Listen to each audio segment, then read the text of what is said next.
Assalamualaikum warahmatullahi wabarakatuh. Yang saya hormati Bapak Febriansa MSI selaku MK Seminar Kebijakan Publik. Saya perkenalkan, nama saya Iqbal Ibnul Fasya, NPM 02190004, semester 7, jurusan Administrasi Negara Luar Pagi A.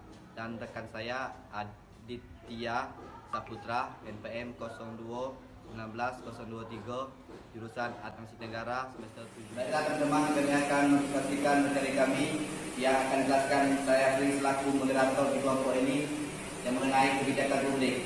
Kebijakan publik di mana kita tahu pada dasarnya merupakan keputusan lembaga atau pejabat pemerintah yang bertujuan mengatur kemampuan publik maupun secara langsung atau tidak langsung.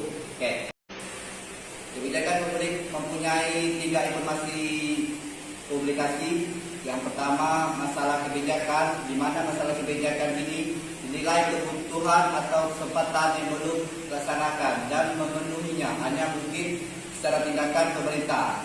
Yang kedua, masa depan kebijakan publik adalah pengaruh dari suatu pilihan tindakan yang mungkin berpengaruh terhadap pencapaian nilai kebutuhan yang bermanfaat kesehatan. Dan yang ketiga, tindakan kebijakan.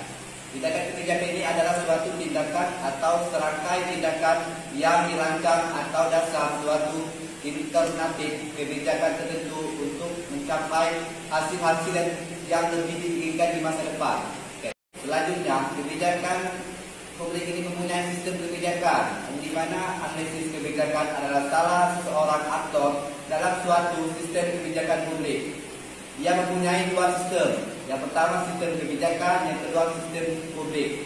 Sistem kebijakan ini adalah keseluruhan kelembagaan, di mana kebijakan-kebijakan dirumuskan dan merupakan suatu jaringan yang terdiri unsur yaitu kebijakan publik,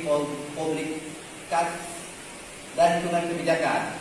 Yang kedua, kebijakan publik adalah pilihan yang dibuat oleh badan atau pejabat pemerintah tentang bidang atau isu kebijakan pertahanan, kesehatan, pendidikan, kesejahteraan, kriminalitas, dan lain-lain. Sekarang kita memasuki model kebijakan, di mana model kebijakan ini penampilan bagi bagian tertentu suatu situasi problematis secara sederhana untuk kepentingan khusus, seperti halnya masalah kebijakan, suatu konstitusi mental yang didasarkan atas konseptualisasi dan spesifikasi dari unsur-unsur suatu problematis.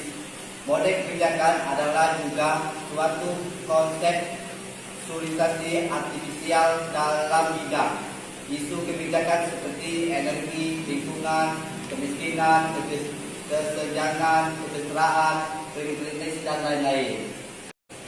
Baiklah teman-teman, mungkin itu yang bisa saya sampaikan materi. Saya selaku moderator, mungkin materi ini akan dilanjutkan oleh teman saya Aditya. Silakan Aditya. Terima kasih moderator telah diberi kesempatan untuk menjelaskan materi ini. Di sini saya akan menjelaskan tentang masalah dan isu kebijakan.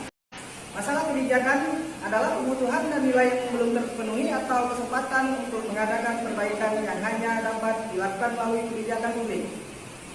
Isu kebijakan adalah pandangan yang berbeda tentang masalah kebijakan serta cara-cara untuk memecahkannya. Identifikasi masalah kebijakan terdapat 3 unsur pendekatan top-down. Masalah yang dianalisis adalah masalah yang ditugaskan oleh atasan. Kedua, pendekatan pragmatis. Analisis merumuskan masalah bila merasa bahwa analisis memang diperlukan karena ada perbedaan pendapat tentang bagaimana cara mengatasi suatu masalah serta terdapat beberapa alternatif untuk memecahkan masalah tersebut. Ketiga, pendekatan kriteria sosial.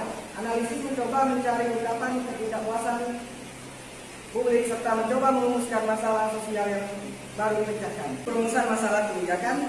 1. Pikirkan mengenai masalah yang hendak diatasi.